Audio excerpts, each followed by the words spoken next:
My name is Jeremy Gerald, and welcome to Keeping the Sprint on Track, part of the Becoming a Great Scrum Master course of the Scrum Master Fundamentals course series. In this module, you'll learn how your team can stay in sync and plan for the day using the Daily Scrum, and why this meeting is more than just a status meeting. You also learn how to help your team understand how they are pacing towards their overall sprint goal, and how to keep your team on track by identifying and removing impediments that may arise along the way.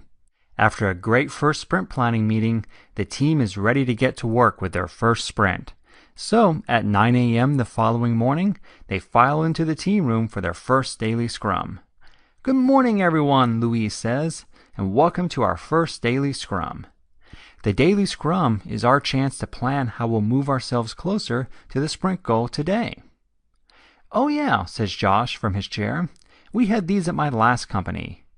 Every afternoon we'd lose 45 minutes of our day while our boss went person to person asking what they had done."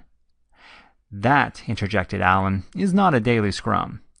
I've seen that happen as well, but we're going to take a few specific steps to start ours off on the right foot so that they don't turn into those types of meetings. First of all, this meeting is time-boxed to 15 minutes. I'll be looking to Louise to enforce that time box so the meeting doesn't go off the rails. If the meeting starts to become too long, then you'll begin to dread attending it, which means that you'll begin showing up later and later, and the meeting will only go longer and longer. Letting the meeting run long sets up a vicious cycle that is tough to break, so Louise will be enforcing the time box pretty tightly. And actually, while we're on the subject, everyone stand up. One of the easiest ways to keep a meeting short is not to let everyone get too comfortable. Feel free to bring your morning cup of coffee to the daily scrum, but know that we'll be standing for the duration. Once one person sits down, everyone will, and then we won't be as incentivized to keep the meeting short. And no leaning against the wall either. In fact, after today's daily scrum, Louise and I will be rolling the chairs away from this area to remove any temptation. Next, I want to be very clear that this meeting is not a status meeting. Just as the sprint planning session that Louise facilitated yesterday was a planning session for the sprint, the daily scrum is a planning session for that day. Louise will explain the format of the meeting in a moment, but know that the essence behind the daily scrum is to help the team understand where they are after the previous day's efforts, where they want to be at the end of today's efforts, and what needs to happen to help them get there. When contributing to the daily scrum, your emphasis should be on what you plan to do today to help move your team closer to the sprint goal. And lastly, to help reinforce that this is a planning meeting and not a status meeting, you'll notice that we're having this meeting first thing in the morning. Not only will we be having this meeting at the same time and the same place each morning to keep things simple for the team, but treating this as a morning meeting will lessen the focus on what you accomplished the previous day and shift it more towards your plan for the coming day. Josh, you mentioned that at your previous company, you held your stand-ups after lunch each afternoon. I suspect that the timing of that meeting may have been one of the reasons why your team treated the meeting as a status meeting.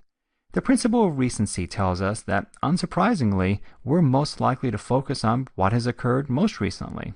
So, when asked for a progress update in the afternoon, you're most likely to focus on what you've worked on just a few hours prior that morning. But by holding our daily scrum in the morning, we can focus less on what happened the day before, which is usually a bit fuzzy after a good night's sleep, and instead shift our focus to our plan for that day. For that reason, I'd actually like to ask each of you to take a moment on your way to the daily scrum every morning to consider what your plans are for that day so you can already be in a planning mindset once you arrive. Peter raises his hand. "It sounds like we should focus on making the daily scrum as quick as possible." "Not quite," says Alan. "While the 15-minute time box of the daily scrum is pretty tightly enforced, our goal is not to make the meeting as short as possible, but rather to provide as much value from the meeting as possible within that time box. This may mean that some days the meeting only lasts 5 minutes, while on other days, if a valuable discussion is happening, we may let it last 20. Think of the time box as a lever, not a hammer. The Scrum framework uses time boxes extensively.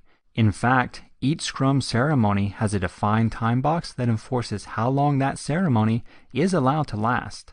But also remember that the Scrum framework is based on empirical management. This means that rather than adhering strictly to a defined plan, we watch what is actually occurring and adapt our plans as necessary so they match the reality that is unfolding. If the value that the conversation is creating outweighs the value of adhering to the time box, then we're going to favor the conversation for that day. Along these same lines, I would also caution you not to confuse efficiency with effectiveness, as many teams that are new to Scrum may do.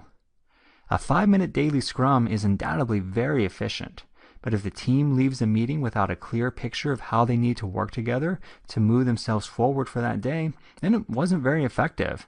On the other hand, a 20-minute daily Scrum that leaves a team with a clear picture for the day is effective because it produced meaningful value within the team. Efficiency and effectiveness aren't necessarily the same thing. So, while you should strive for both, you should also be careful not to confuse the two.